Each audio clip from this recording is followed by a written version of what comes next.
Hello students, welcome to my channel. So student, जैसा कि आज की वीडियो में मैं आपके बीए के तृतीय वर्ष के पंचम सेमेस्टर का हिंदी का सिलेबस लेकर आई हूँ। यानी आपके बीए के थर्ड ईयर के फिफ्थ सेमेस्टर का हिंदी का सिलेबस लेकर आई हूँ एनईपी 2020 के अकॉर्डिंग।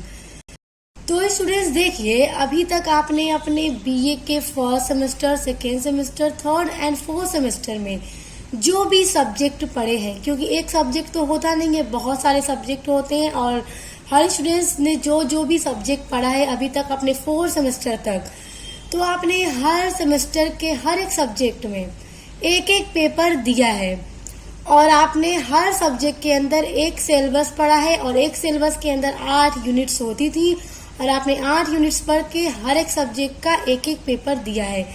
तो लेकिन अब देखिए, आपके फिफ्थ सेमेस्टर में आके थोड़ा सा चेंज आ गया है। अब आपको अपने फिफ्थ सेमेस्टर में 2 पेपर देना होगा हर एक सब्जेक्ट का, चाहे आप कोई भी सब्जेक्ट पढ़ें। तो देखिए, पहला पेपर होगा आपका पेपर 1 और दूसरा पेपर होगा आपका पेपर 2 और दोनों पेपर के अलग अलग सिलेबस होंगे। यानी आपको अपने फिफ्थ सेमेस्टर में अगर आप हिंदी पढ़ रहे हैं सपोज दैट, तो आपको हिंदी में 2 सिलेबस पढ़ना होगा और एक सिलेबस के अंदर 8 यूनिट्स होंगी और दूसरे सिलेबस के अंदर भी 8 यूनिट्स होंगी। टोटल मिला के हो गई 16 यूनिट्स। तो 8 यूनिट जो आपका पहला सिलेबस होगा वो पढ़ना है और उसके बाद पेपर 1 देना होगा और उसके बाद जो दूसरा सिलेबस आपका है उसके अंदर भी आपकी 8 यूनिट्स होंगी। फिर उसको पढ़ने के बाद आपको पेपर 2 देना होगा। तो ये तो क्लियर हो गया कि अब आपको अपने फिफ्थ सेमेस्टर में हर एक सब्जेक्ट के 2 पेपर देने होंगे और दोनों के अलग अलग सिलेबस होंगे। यानी फिफ्थ सेमेस्टर के हर एक सब्जेक्ट में 2 सिलेबस, टोटल 8 यूनिट्स और 2 पेपर्स। ओके, तो आई होप आपका ये सब क्लियर हो गया। आप देखिए स्टूडेंट्स, मार्क्स की बात करते हैं आपकी। तो देखिए, जो आपका पेपर आता है एग्जाम में वो 75 मार्क्स का होता है, लेकिन देखिए आपको 25 इंटरनल भी देना होता है। तो जो आप कॉलेज में इंटरनल एग्जाम देते हैं वो 25 मार्क्स का होता है, जिसमें 10 नंबर आपकी पासिंग होती है और 75 में आपका 30 नंबर पासिंग मार्क्स होता है। तो टोटल मिला के देखिए आपका हो गया 40 मार्क्स पासिंग मार्क्स और आपका जो पेपर आएगा वो 75, ये आपका एक्सटर्नल होगा और 25 आपका इंटरनल होगा। तो मार्क्स तक ये सारी चीजें आपकी क्लियर हो गई। तो चलिए आइए आपके हम फिफ्थ सेमेस्टर में हिंदी के सिलेबस को देखते हैं, जो कि ये आपका पेपर 1 है। देखिए, आपका जो पेपर 1 है उसका टाइटल है साहित्य शास्त्र और हिंदी आलोचना। ये आपका पेपर 1 है। और आपका जो पेपर 2 होगा स्टूडेंट्स, वो होगा हिंदी का राष्ट्रीय काव्य। तो पेपर 2 की जो सिलेबस है उसको मैं नेक्स्ट वीडियो में बताऊंगी, इसके बाद उसकी वीडियो अपलोड करूंगी, तो उसको देखना भी मत भूलिएगा, क्योंकि आपका सिलेबस आपके लिए बहुत इंपॉर्टेंट है। जब तक आप सिलेबस नहीं जानेंगे आप पढ़ नहीं पाएंगे। तो चलिए आइए आप अपना पेपर 1 का सिलेबस देखिए। सबसे पहले आपकी यूनिट नंबर 1 है आपकी भारतीय काव्य शास्त्र। तो यूनिट नंबर 1 के अंदर आपको पढ़ना है भारतीय काव्य शास्त्र, जिसमें आपको पढ़ना है काव्य प्रयोजन, काव्य के लक्षण, काव्य हेतु, काव्य का स्वरूप भी पढ़ना है और काव्य की आत्मा पढ़ना है। तो ये कुछ टॉपिक्स हैं जो आपको अपने यूनिट नंबर 1 के अंदर पढ़ना है। उसके बाद आपका यूनिट नंबर 2 है आपका भारतीय काव्य सिद्धांत। यानी अब आपको इसके अंदर क्या पढ़ना है कि भारतीय जो काव्य सिद्धांत है उन सभी सिद्धांतों को पढ़ना है, जिसमें है आपका अलंकार का सिद्धांत, अलंकार सिद्धांत के बारे में आपको पढ़ना है। दूसरा है रीति सिद्धांत के बारे में आपको पढ़ना है। फिर रस सिद्धांत के बारे में पढ़ना है। फिर है आपका ध्वनि सिद्धांत, उसके बाद है वक्रोक्ति सिद्धांत, उसके बाद है औचित्य सिद्धांत। तो ये कुछ सिद्धांत आपको यूनिट नंबर 2 में पढ़ना है, यानी कि काव्य का जो सिद्धांत है बहुत इंपॉर्टेंट है। उसके बाद देखिए यूनिट नंबर 3। तो आपका यूनिट नंबर 3 है साहित्य शास्त्रीय अवधारणाएं। अब इसमें आपको अवधारणाएं पढ़नी है यूनिट नंबर 3 के अंदर। काव्य का रूप पढ़ना है, काव्य के गुण क्या क्या होते हैं गुण के बारे में पढ़ना है, शब्द शक्ति के बारे में पढ़ना है और काव्य दोष के बारे में पढ़ना है आपको अपने यूनिट नंबर 3 साहित्य शास्त्रीय अवधारणाएं के अंदर। अब आ जाते हैं आपके यूनिट नंबर 4 पर। आपका यूनिट नंबर 4 है नाव्य शास्त्र। तो देखिए इसमें क्या क्या टॉपिक है आपके। इसमें है आपका भारतीय नाट्य शास्त्र। तो नाट्य शास्त्र का सामान्य परिचय आपको पढ़ना है कि ये जो भारतीय जो ये नाट्य शास्त्र होता है वो क्या होता है, तो उसके सामान्य परिचय से आपको पढ़ना है। उसकी वृत्ति पढ़नी है, अभिनय पढ़ना है, रूपक कथा पढ़ना है, नेता या नायक पढ़ना है, उसके बाद नायिका भी पढ़ना है और रंग मंचीय विशेषताएं पढ़नी है आपको अपने यूनिट नंबर 4 के अंदर। अब आ जाते हैं आपके यूनिट नंबर 5 पर। देखिए आपका यूनिट नंबर 5 है पाश्चात्य काव्य शास्त्र, जिसमें आपको पढ़ना है अरस्तु के बारे में। देखिए अरस्तु का आपको क्या पढ़ना है, अनुकरण सिद्धांत और विरेचन सिद्धांत। यानी कि अरस्तु का अनुकरण सिद्धांत क्या है और विरेचन सिद्धांत क्या है, इन दोनों सिद्धांतों के बारे में आपको पढ़ना है। उसके बाद कॉलरिज के बारे में। तो देखिए कॉलरिज की कल्पना और फैंटेसी को आपको पढ़ना है। उसके बाद देखिए वर्ड्सवर्थ।